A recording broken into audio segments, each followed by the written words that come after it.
नमस्कार सर्व स्वामी भक्तांना. श्री स्वामी समर्थ. तुमचं स्वागत आहे माझ्या चॅनलमध्ये soul journey with Shri Swami Samarth. तर सगळ्यात पहिला जो संदेश आहे स्वामींचा तो तुमच्यासाठी हाच आहे की आता तुम्ही आहे ना विचार करणं कुठल्याही गोष्टीत, ठीक आहे, जसं तुम्हाला जीवन जगायचं आहे त्याबद्दल आहे ना विचार करणं सोडून द्या. कारण स्वामी तुम्हाला हे सांगत आहेत ना की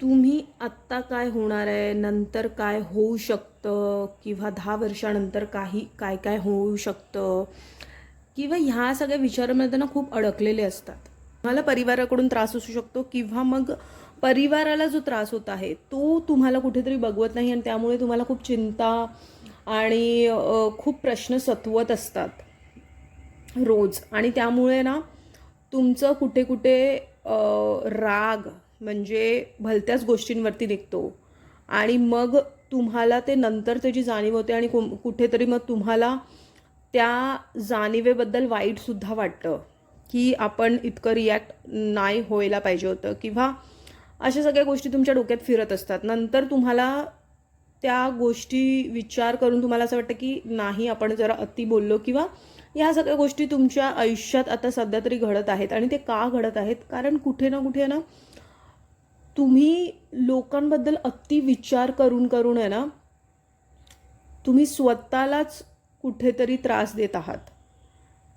म्हणजे जर तुम्हाला लोकांकडून त्रास होत आहे तर ती लोक त्रास देऊन तुम्हाला निघून जातात, पण त्याचा परिणाम तुमच्या डोक्यावरती सतत असतो आणि सतत त्या विचारात तुम्ही राहता. तर स्वामी तुम्हाला हेच सांगत आहेत की ते विचार करणं सोडून द्यायचं आहे. जर तुम्ही जितका ज्या गोष्टीचा विचार कराल, जी गोष्ट तुमच्या हातात नाही आहे, कारण लोक तुमच्यानुसार नाही वागणार आहेत किंवा तुमच्यानुसार त्यांच्यामध्ये बदल करणार नाही आहेत, तर तुम्ही फक्त काय करू शकता, तुम्ही तुमच्यामध्ये परिवर्तन आणू शकता, तुम्ही तुमच्या विचारांमध्ये परिवर्तन आणू शकता आणि तेच तुम्हाला करायचं आहे. कारण आत्ता काय होतं आहे, जर तुम्हाला कुठल्या गोष्टींचा त्रास होतो तर तीच गोष्ट तुम्ही सतत रिपीट करत असता डोक्यामध्ये, आणि जर तुम्ही कुठल्या विचारांमध्ये आहात तर तीच गोष्ट तुम्ही सारखी अट्रॅक्ट करत आहात. तुम्ही युनिवर्सला मेसेज काय पाठवतात की तुम्हाला सतत त्रास भेटतोय, मग अजून तो त्रास होतो. जर तुम्ही युनिवर्सला, जर स्वामींना तुम्ही हा मेसेज सेंड करताय की तुम्हाला जरी त्रास होतो तरी तुम्ही त्याचा परिणाम स्वतःवरती होऊन नाही देत आहे, तर तुम्ही युनिवर्सला काय सेंड करतात आहे मेसेज, किंवा स्वामींना तुम्ही काय सांगत आहात की कितीही संकट येऊ दे स्वामी, किंवा कोणाकडूनही मला त्रास होऊ दे, मला कुठल्याही गोष्टीचा फरक पडत नाही, कारण की मी तेवढं स्वतःला आतून बॅलन्स केलेलं आहे. आणि माझं ध्येय हेच आहे की सुख शांती आणि समृद्धपूर्व जीवन जगण्याचं जे माझं स्वप्न आहे ते मी ह्या सगळ्या बंधनात किंवा या सगळ्या वाईट गोष्टींमध्ये अडकून स्वतःला त्रास करून घेणार नाही आहे. तर ह्या गोष्टीचा कुठेतरी तुम्हाला विचार करण्याची गरज आहे.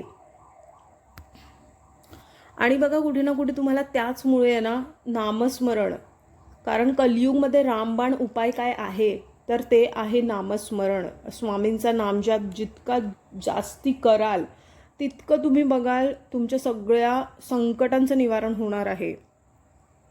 तर तुम्हाला काहीही जमत नाही तर उठता बसता चालता फिरता सतत स्वामींचं नाम कुठेतरी घेत राहा.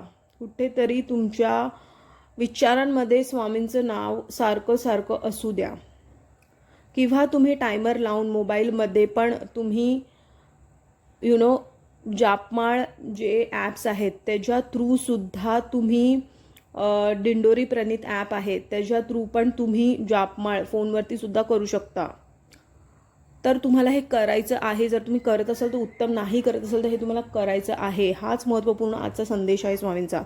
जर हा संदेश तुमच्यापर्यंत पोहोचला आहे तो स्वामींनी पोहोचवला आहे. अशीच महत्त्वपूर्ण स्वामींचे संदेश बघण्यासाठी माझ्या चॅनलला सबस्क्राईब करा, या व्हिडिओला लाईक करा, कमेंटमध्ये श्री स्वामी समर्थ या नावाचा गजर करत राहायचा आहे. ह्यानी सगळीकडे सकारात्मकता पसरणार आहे तुमच्यामुळे सुद्धा. तर स्वस्थ रहा, स्वामींच्या नामात आपलं मन रमून रहा, आणि कोटी कोटी धन्यवाद हा व्हिडिओ बघितल्याबद्दल.